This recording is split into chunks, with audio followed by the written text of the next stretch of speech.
మహాభారతంలోనే కొన్ని ఆదర్శ పాత్రల్లో ధర్మరాజుని గురించి ఇవాళ రెండో భాగంగా తెలుసుకుందాం. ఒక భాగం పూర్తి చేసాం, ఇవాళ రెండో రోజు అన్నమాట. మరి రెండోసారి జూదంలో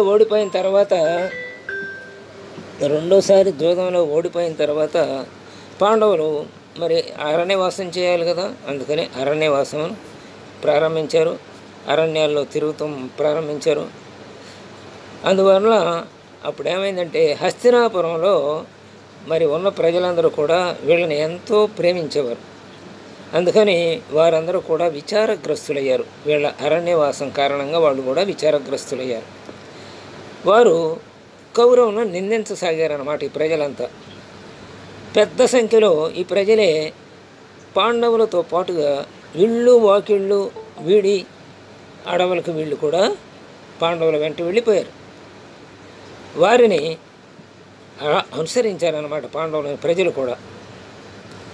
అప్పుడు ధర్మరాజు కౌరవులను ఉద్దేశించి ఒక్క నిరసన వచనం కూడా మాట్లాడాల. వాళ్ళతో కూడా కౌరవులను నిందించలేదు. అప్పుడు కూడా తనను అనుసరించి వచ్చినటువంటి జనులను అనునయ వచనాలతో గౌరవించి వెనుకకు పంపాడు. నాయనా, మీరు అక్కడే ఉండండి, అరణ్యవాసం చేయవలసింది మేమే కదా, మీరు కాదు కదా, మీరు అక్కడ హాయిగా ఉండి మీ గృహస్థ ధర్మాలను మీరు పాటించండి అని చెప్పి వాళ్ళందరినీ అనునయించి పంపించేశాడు. అయితే కొంతమంది బ్రాహ్మణులు వెనక్కి తిరిగి ఏమైనా సరే మీతో పాటే వస్తామన్నారు. మరి కట్టుబట్టలతో బయటకు వచ్చారు కదా, అరణ్యవాసనం చేస్తున్నారు కదా, మరి వీళ్ళు తినటానికి ఆ వచ్చినటువంటి బ్రాహ్మణులకి ఆహారం ఇవ్వటానికి మరి ఇప్పుడు ధర్మనందుడి దగ్గర ఏమున్నది? ఏమీ లేదు, ఆవంత కూడా లేదన్నమాట. మరి ఆయన పరువుల కష్టాలను చూసి సహించలేకపోయేవాడు. చివరికి ఏం చేశాడంటే అందుచేత సూర్య భగవానుని ప్రార్థించాడు. ఆయన కరుణించి ఆ సూర్య భగవానుడు ధర్మరాజుకి అక్షయ పాత్ర ఇచ్చాడు. అందులో పాత్ర చిన్నదే, అందులో వంట చేస్తే ఎంత కొద్దిగానే ఉంటుంది. కానీ అందులో నుంచి తీసి పెడుతూ ఉంటే ఎంతమంది వేలు లక్షల మంది వచ్చినా అందులోది మళ్ళీ పూర్తి అవుతూనే ఉంటుంది. మళ్ళీ పెట్టగలిగిన శక్తి ధర్మరాజుకి వస్తుంది. అందుచేత ఆయన ఆ అక్షయ పాత్రతో తనను చూడటానికి వచ్చిన వాళ్ళకి, తనతో వచ్చిన బ్రాహ్మణులకి, అలాగే ఇంకెవరైనా వస్తే వాళ్ళకి పెడుతూ ఉండేవారు. ఆఖరిలో అందరికీ భోజనాలు అయిన తర్వాత పాండవులు భోజనం చేసిన తర్వాత ద్రౌపది భోజనం చేసేది. అప్పుడు ఆ పాత్రని శుభ్రం చేసేది. ఇక ఆ పాత్ర ఆ తర్వాత మళ్ళీ ఆ రోజున ఏమీ ఇచ్చేది కాదనమాట. కాబట్టి అతిథులు అందరికీ ఆహారాన్ని సమర్పించుకొని వాళ్ళు ఆ తర్వాత పాండవులు భోజనం చేసి ఆ తర్వాత ద్రౌపది ఇంకా ఎవరో ఇవాళ అతిథులు రారు అన్న సమయంలో ఆమె భోజనం చేసి ఆ పాత్రని కడిగి పెట్టేది. అలా అంటే రాజు కదా, వచ్చిన వారికి లేదు అనకూడదు కదా. ఆ నియమాన్ని అరణ్యవాసంలో ఉన్నప్పుడు కూడా సూర్యభగవానుని అనుగ్రహం చేత దానిని కాపాడుకోగలిగాడు ఆ ధర్మాన్ని.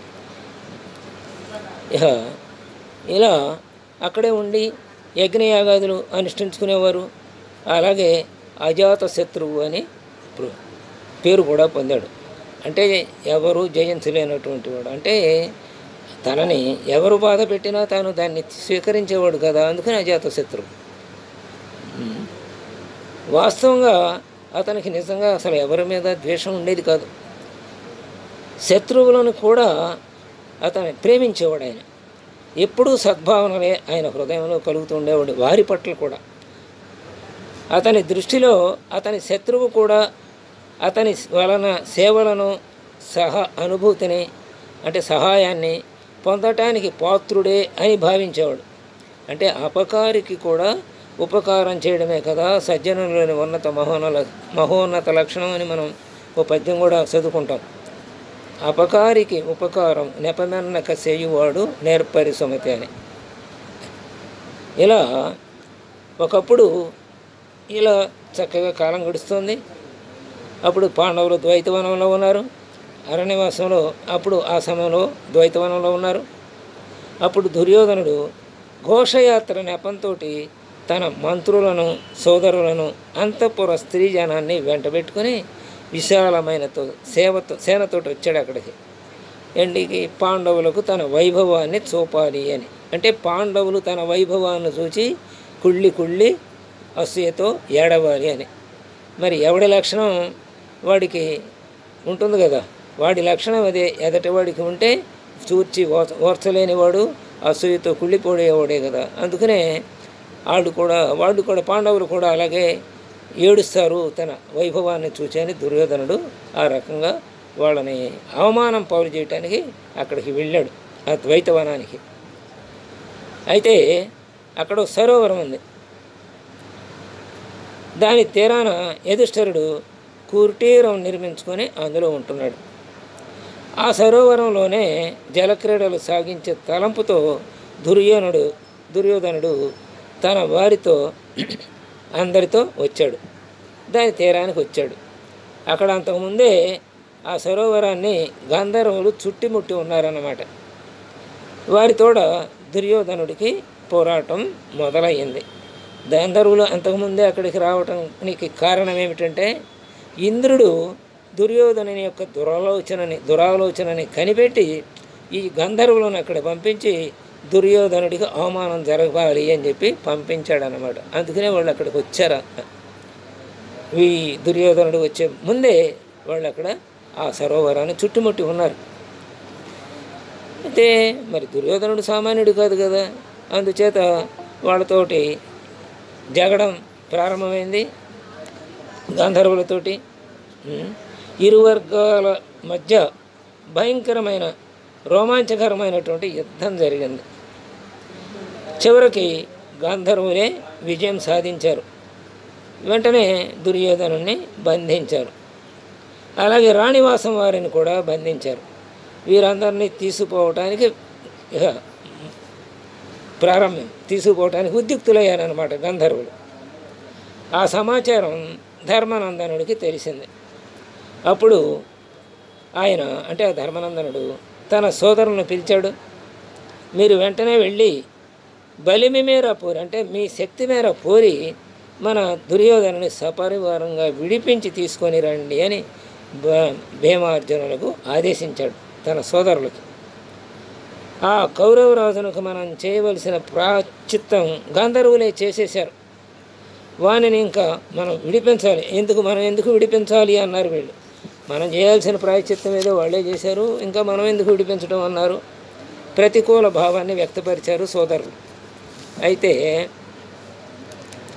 అప్పుడు యుధిష్ఠిరుడు వారికి ఏం చెప్పాడంటే, సోదరులారా, దుర్యోధనాదులు మనకు శత్రువులే, అయినా ఇప్పుడు విపద్గ్రస్తులై ఉన్నారు, అంటే ఆపదలో ఉన్నారు. ఈ సమయంలో వారి అపరాధాలను మనం లెక్కలోకి తీసుకోకూడదు. మన ధర్మం ఏంటి, వారు శత్రువులైతే మాత్రమేంటి, వారికి మనం ఆపదలో ఉన్నప్పుడు సహాయం చేయాలి. వారు కూడా మనకు సోదరులే కదా, కాబట్టి సోదరులే. అందుకనే మనం వయం పంచాధికం శతం, మనం ఇప్పుడు 105 అంటే మన సోదరులు బయటి వాళ్ళు మన మీదకు దాడి చేస్తే మనం 105, కౌరవులు 100 మంది, మనం 5 మంది, మొత్తం ఈ 105 కలిసి పోరాడాలి.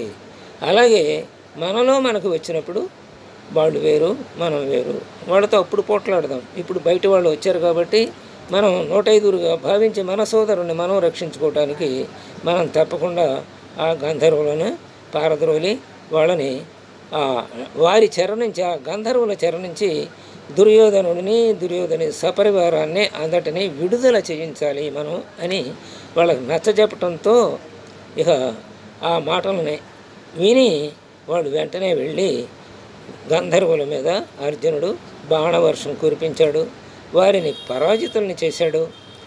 దుర్యోధనుని వారి సోదరులని రాణులను వారి బారి నుండి విముక్తులను గావించాడు. దుర్యోధనుని దురుద్దేశాన్ని ఎరిగి దేవరాజు అయిన ఇంద్రుడే ఈ పని చేశాడు అని ఇందాక చెప్పుకున్నాం కదా. కాబట్టి ఆ రకంగా ధర్మానికి కట్టుబడి ఉన్న వాళ్ళకి అపకారం చేయగోనితే దైవ సహాయం తప్పకుండా లభిస్తుంది అని దీనివలన మనకి అర్థమవుతుంది.